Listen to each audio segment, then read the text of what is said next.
Dobré ráno.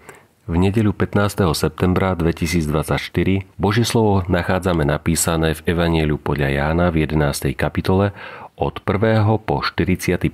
verš takto. Bol chorý istý Lazár z Betánie, z dediny Márie a jej sestry Marty. Bola to tá Mária, ktorá natrela Pána voňavou masťou a poutierala mu nohy svojimi vlasmi. Jej brat Lazár bol chorý. Sestry teda poslali Ježišovi odkaz. Pane, ten, ktorého máš rád, je chorý. Keď ta Ježiš prišiel, dozvedel sa, že Lazár je už 4. deň v hrobe. Betánia bola blízko Jeruzalema, vzdialená asi na 15 stadií. Mnohí Židia prišli k Marte a Márii potešiť ich v žiali nad bratom. Keď Marta počula, že prichádza Ježiš, vyšla mu naproti.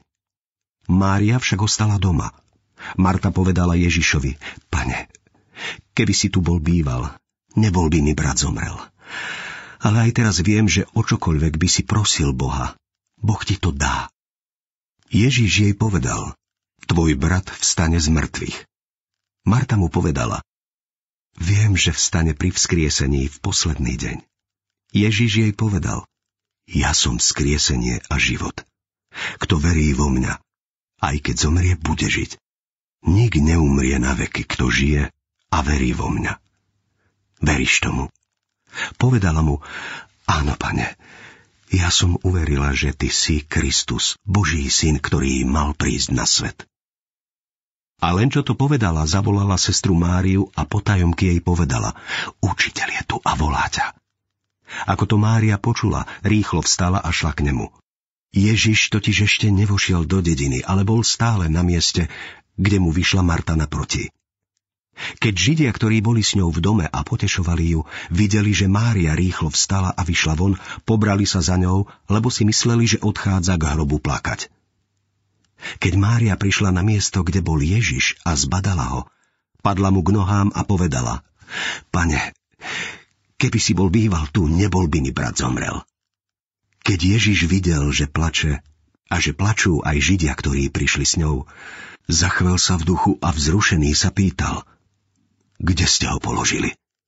Povedali mu, Pane, poď sa pozrieť. Ježiš zaplakal. Tu povedali Židia, hľa, ako ho mal rád. Niektorí z nich však hovorili, či nemohol ten, ktorý otvoril oči slepému, urobiť aj to, aby tento nezomrel. Ježiš sa znova rozochvel a pristúpil k hrobu. Bola to jaskyňa uzavretá kameňom. Ježiš povedal, odvaľte kameň. Marta, sestra zomrelého, mu povedala, Pane, už páchne, veď je už 4. deň mŕtvy. Ježiš jej odpovedal, nepovedal som ti, že ak uveríš, uvidíš Božiu slávu.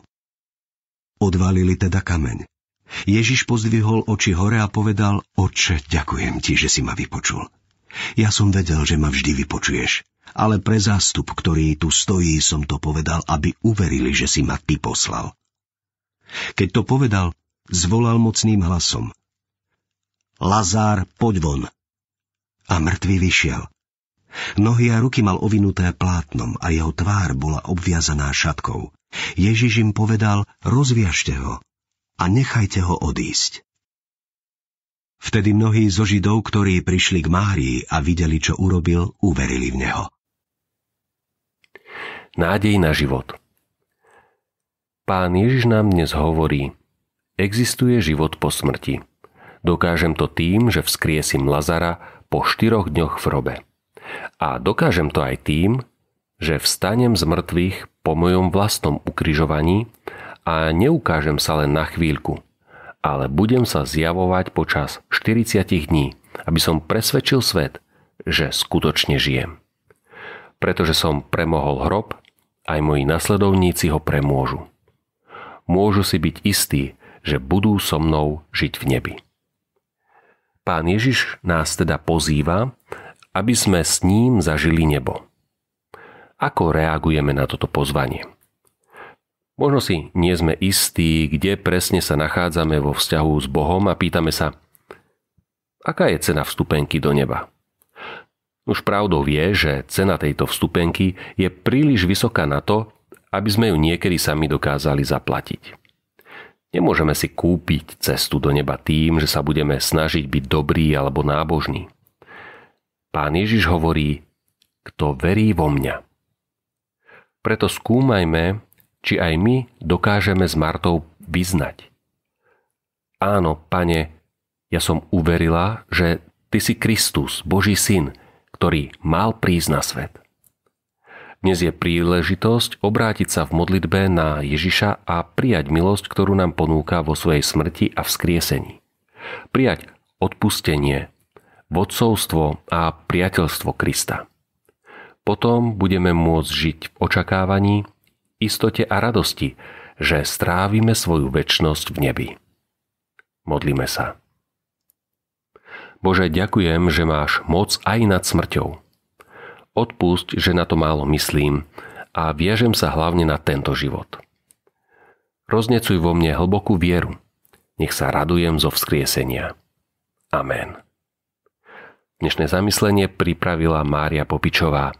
Vo svojich modlitbách dnes pamätajme na cirkevný zbor Trnava. Prajme vám požehnanú nedeľu.